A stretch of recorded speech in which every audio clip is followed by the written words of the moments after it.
नमस्कार दोस्तों, GS with Manish में आप सभी प्रिय मित्रों का हार्दिक स्वागत है। दोस्तों, आज हम केबीएस 2022 एग्जाम के लिए हिंदी विषय के अंतर्गत एक महत्वपूर्ण टॉपिक शब्द भेद को पढ़ेंगे और मेरा यह पूरा प्रयास होगा कि इस क्लास के माध्यम से आप सभी के शब्द भेद से संबंधित सभी समस्याओं को दूर किया जा सके। आज की क्लास के बाद आप लोगों को शब्द भेद से संबंधित किसी भी प्रकार के कन्फ्यूजन का सामना न करना पड़े। ठीक है, तो इसी के साथ आज की क्लास को शुरू करते हैं। आज की क्लास में हम शब्द भेद से संबंधित कुछ तथ्यों को पढ़ेंगे, उसके बाद शब्द भेद पे आधारित प्रश्नों को सॉल्व करेंगे। ठीक है, तो आज की क्लास को शुरू करते हैं। शब्द किसे कहते हैं? तो दो या दो से अधिक वर्णों के सार्थक मेल को शब्द कहते हैं। हिंदी के शब्दों के वर्गीकरण के जो आधार हैं वह मूल रूप से चार प्रकार के हैं। जैसे पहला है उत्पत्ति या उद्गम या स्रोत के आधार पर हिंदी के शब्द कितने प्रकार के होते हैं। दूसरा है रचना या बनावट के आधार पर हिंदी में कितने प्रकार के शब्द हैं। और तीसरा जो आधार है वह है प्रयोग या व्याकरणिक विवेचन के आधार पर हिंदी में कितने प्रकार के शब्द होते हैं। और चौथा जो आधार है हमारा वह है अर्थ के आधार पर हिंदी में कितने प्रकार के शब्द होते हैं।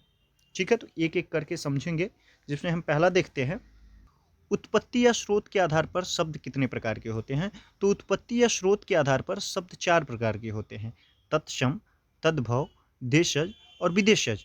हाँ, कहीं कहीं किसी किसी किताब में आपको यह पांच प्रकार का भी देखने का मिल जाएगा, जिसमें पांचवा संकर शब्द आते हैं। तो संकर शब्द उन्हें कहते हैं जैसे दो भिन्न भाषाओं के शब्दों के मेल से बने नए शब्द को हम संकर शब्द कहते हैं। जैसे मान लीजिए एक शब्द रेल है और दूसरा शब्द गाड़ी है, इन दोनों के मेल से बना शब्द रेलगाड़ी, तो यह संकर शब्द हो जाएगा रेलगाड़ी। रेल जिसमें अंग्रेजी भाषा का शब्द है, गाड़ी हिंदी भाषा का शब्द है, तो दो विभिन्न भाषाओं के भिन्न भिन्न अलग अलग भाषाओं के शब्दों के मेल से एक नए शब्द का जब निर्माण होता है तो उस शब्द को हम लोग संकर शब्द कहते हैं। ठीक है, तत्सम किसे कहते हैं? तो संस्कृत के ऐसे शब्द जिनका हम हिंदी में ठीक उसी प्रकार से इस्तेमाल करते हैं जैसे संस्कृत में होता है, तो उन्हें हम तत्सम शब्द कहते हैं। तद्भव किसे कहते हैं? तो ऐसे शब्द जिनकी उत्पत्ति संस्कृत के शब्दों से अर्थात तत्सम शब्दों से हुई है, इन्हें तद्भव कहते हैं। और देशज उन शब्दों को कहते हैं जिनकी उत्पत्ति का पता नहीं होता है, हम आम बोलचाल की भाषा में उन शब्दों का इस्तेमाल करते हैं, वो देशज शब्द कहलाते हैं। और विदेशज शब्द उन्हें कहते हैं जो हम विभिन्न विदेशी भाषाओं, अरबी, फारसी, अंग्रेजी आदि भाषाओं के शब्दों को देशज शब्द कहते हैं। ये रहे हमारे उत्पत्ति या स्रोत के आधार पर शब्द के प्रकार, जो मूल रूप से चार प्रकार के होते हैं: तत्सम, तद्भव, देशज, विदेशज। किन्हीं किन्हीं पुस्तकों में आपको इसका पांचवा भेद शंकर शब्द मिल जाएगा, लेकिन मूल रूप से ये चार ही होते हैं: तत्सम, तद्भव, देशज, विदेशज। ठीक है, अब दूसरा आधार देखते हैं। अब देखेंगे रचना या बनावट के आधार पर शब्द के प्रकार। तो रचना या बनावट के आधार पर शब्द तीन प्रकार के होते हैं: रूढ़, यौगिक, योग रूढ़। रूढ़ शब्द किन्हें कहते हैं?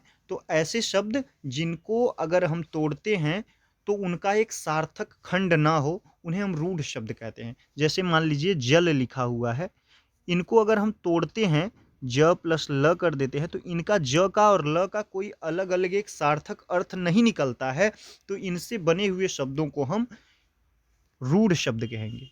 अतः रूढ़ शब्द की परिभाषा इस प्रकार से समझिए कि ऐसे शब्द जिनको तोड़ने पर कोई सार्थक अर्थ ना निकले, रूढ़ शब्द कहलाते हैं। यौगिक शब्द किसे कहते हैं? तो यौगिक शब्द दो शब्दों के मेल से बने शब्दों को यौगिक शब्द कहते हैं। जैसे आप उदाहरण में देख लीजिए पाठशाला। ठीक है, तो इसमें दोनों शब्दों का अलग अलग एक अर्थ निकल रहा है, इसलिए इनसे बना हुआ शब्द जो होगा वह यौगिक शब्द होगा। और योग रूढ़ किसे कहते हैं? तो ऐसे शब्द जो दो शब्दों से मिलके तो बने होते हैं, लेकिन इनका अर्थ जो होता है किसी एक विशेष रूप के लिए रूढ़ हो जाता है। ठीक है, जैसे जैसे मान लीजिए लंबोदर। अब अगला आधार देखते हैं, तीसरा प्रयोग या व्याकरणिक विवेचन के आधार पर शब्द के प्रकार। यह तीसरा आधार है शब्द के प्रकार के लिए। तो प्रयोग या व्याकरणिक विवेचन के आधार पर शब्द दो प्रकार के होते हैं। ठीक है, पहला विकारी और दूसरा अविकारी।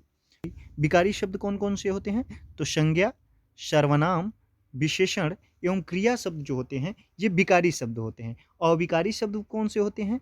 तो इन शब्दों का प्रयोग हम मूल रूप में करते हैं और लिंग वचन व कारक के आधार पर उनमें कोई परिवर्तन नहीं होता है, वो अविकारी शब्द कहलाते हैं। ठीक है, विकारी जिनमें परिवर्तन हो सकता है अर्थात संज्ञा, सर्वनाम, विशेषण एवं क्रिया शब्द, और अविकारी अर्थात जिन शब्दों में परिवर्तन नहीं हो सकता है, वह मूल रूप में होते हैं। लिंग वचन व कारक किसी के भी आधार पर उनमें कोई परिवर्तन नहीं हो सकता है, वो जैसे के तैसे रहते हैं, वो अभिकारी शब्द कहलाते हैं। ठीक है, अगला आधार देखते हैं शब्दों के प्रकार का। चौथा है अर्थ के आधार पर शब्द के प्रकार। तो अर्थ के आधार पर शब्द 4 प्रकार के होते हैं: एकार्थी, अनेकार्थी, समानार्थी, विपरीतार्थी। अब एकार्थी शब्द किन्हें कहते हैं? अर्थी शब्द ऐसे शब्दों को कहते हैं कि जिनका केवल एक अर्थ निकले, वो एकार्थी कहलाते हैं। अनेकार्थी शब्द किसे कहते हैं? तो अनेकार्थी शब्द ऐसे होते हैं जिनका एक से अधिक अर्थ होता है, वो अनेकार्थी कहलाते हैं। और समानार्थी शब्द किसे कहते हैं? तो समानार्थी शब्द उन्हें कहते हैं जैसे मान लीजिए कोई दो शब्द हैं और उन दोनों का अर्थ समान है, कुछ आपस में समानार्थी कहे जाते हैं। ऐसे दो शब्द जो समान अर्थ रखते हों, दोनों का अर्थ एक हो, समानार्थी शब्द या पर्यायवाची शब्द कहलाते हैं। और विपरीतार्थक शब्द या विलोम शब्द किसे कहते हैं? तो ऐसे शब्द जिनका अर्थ एक दूसरे के विपरीत हो, उल्टा हो, विलोम हो, वे दोनों विपरीतार्थक या विलोम शब्द कहलाते हैं। तो ये रहे हमारे अर्थ के आधार पर शब्द के प्रकार।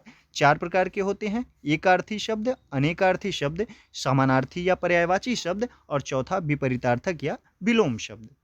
अब हम यहाँ से शब्द भेद से संबंधित तत्सम, तद्भव, देशज, विदेशज, संकर, रूढ़, यौगिक, योग रूढ़, विकारी, अविकारी, एकार्थी, अनेकार्थी, समानार्थी, विलोमार्थक शब्दों से संबंधित अब कुछ महत्वपूर्ण प्रश्नों को देखेंगे।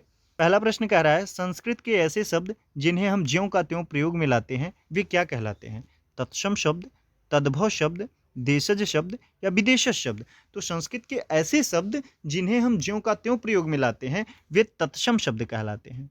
ठीक है, और तद्भव किसे कहते हैं? तो जिन शब्दों की उत्पत्ति संस्कृत से होती है, तत्सम से होती है, उन्हें हम तद्भव कहते हैं। देशज शब्द किसे कहते हैं?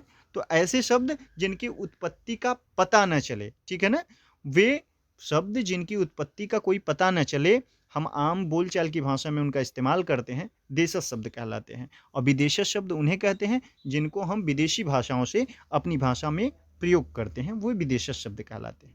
अगला प्रश्न देखेंगे, परीक्षा शब्द किस वर्ग में आता है? तत्सम, तद्भव, देशज या विदेशज।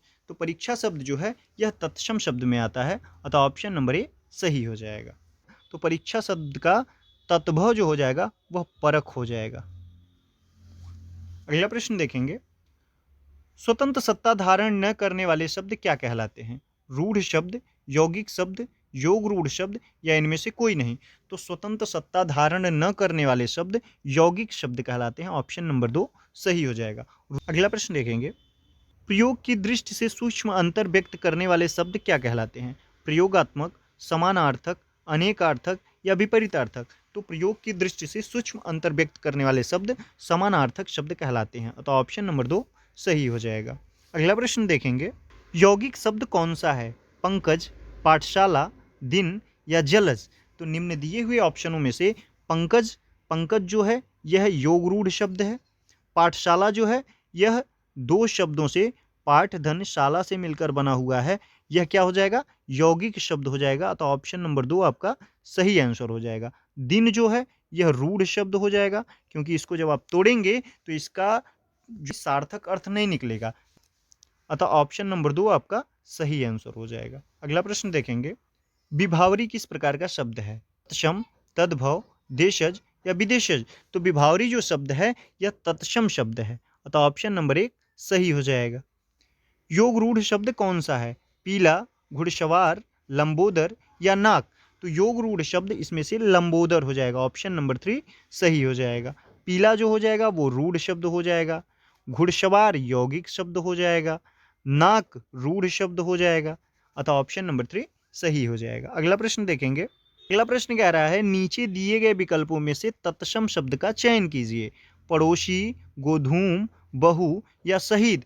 तो निम्न दिए हुए विकल्पों में से पड़ोसी, गोधूम, बहु, शहीद में से जो गोधूम है यह तत्सम शब्द है। गोधूम तत्सम शब्द है, तो गोधूम का तद्भव क्या हो जाएगा? तो गोधूम का तद्भव गेहूं हो जाएगा। गोधूम मतलब गेहूं होता है। अगला प्रश्न देखेंगे, कौन सा शब्द देशज नहीं है? ढिबरी, पगड़ी, ढोर या पुष्कर। तो इन विकल्पों में से पुष्कर जो है यह आपका देशज शब्द नहीं है, बल्कि यह तत्सम शब्द है।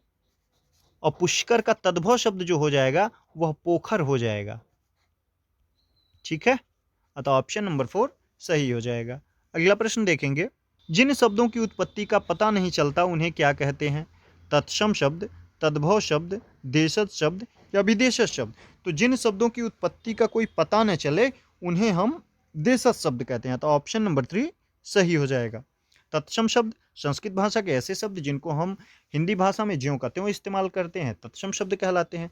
तद्भव शब्द अर्थात जिसकी उत्पत्ति संस्कृत भाषा से हुई है उन शब्दों को हम तद्भव शब्द कहते हैं। और संकर शब्द दो भाषाओं के शब्दों के मेल से बने शब्द को संकर शब्द कहते हैं। अतः ऑप्शन नंबर 3 इसमें सही हो जाएगा कि जिनकी उत्पत्ति का पता न चलता हो उन्हें हम देशज शब्द कहते हैं। अगला प्रश्न देखेंगे, वकील किस भाषा का शब्द है? फारसी, अरबी, तुर्की या पुर्तगाली। तो वकील जो शब्द है यह अरबी भाषा का शब्द है। तो ऑप्शन नंबर 2 सही हो जाएगा। अगला प्रश्न देखेंगे, चाय किस भाषा का शब्द है?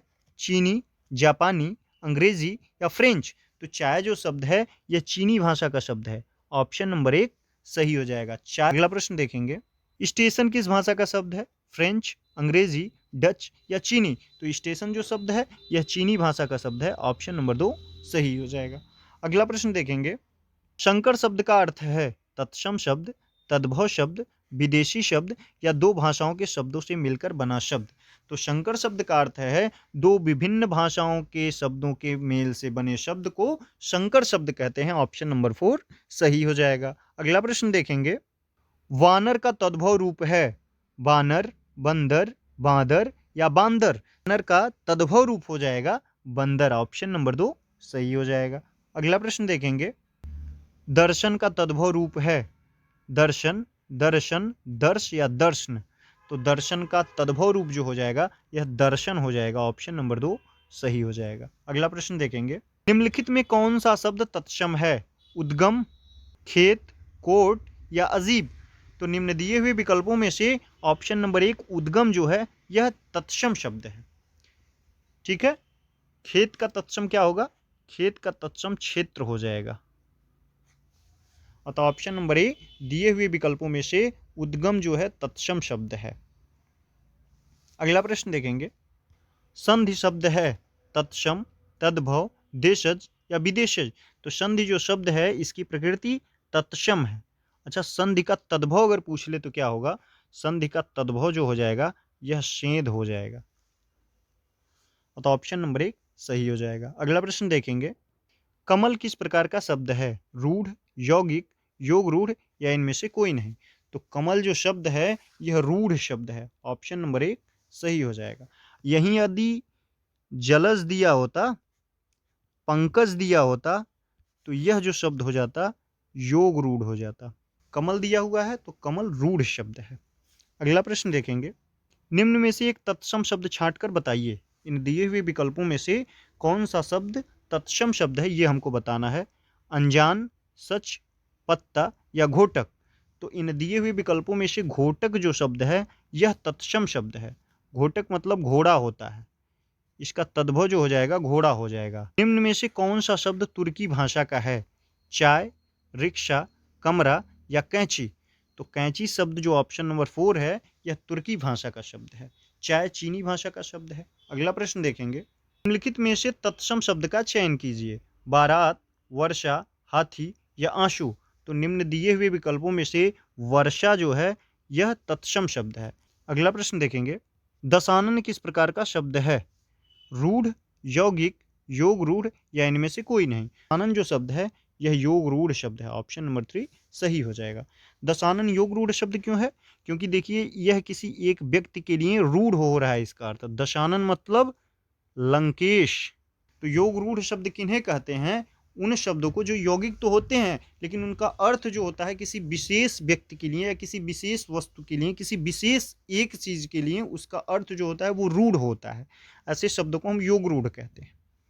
तो ये रही हमारी आज की शब्दभेद की क्लास, जिसमें हम लोगों ने शब्दों के वर्गीकरण के आधार को पढ़ा और उनसे संबंधित कुछ महत्वपूर्ण प्रश्नों का अध्ययन किया जो कि विभिन्न परीक्षाओं में पूछे गए हैं। तो ये प्रश्न काफ़ी महत्वपूर्ण है। आप लोग क्लास को एक बार देख लीजिएगा सही से।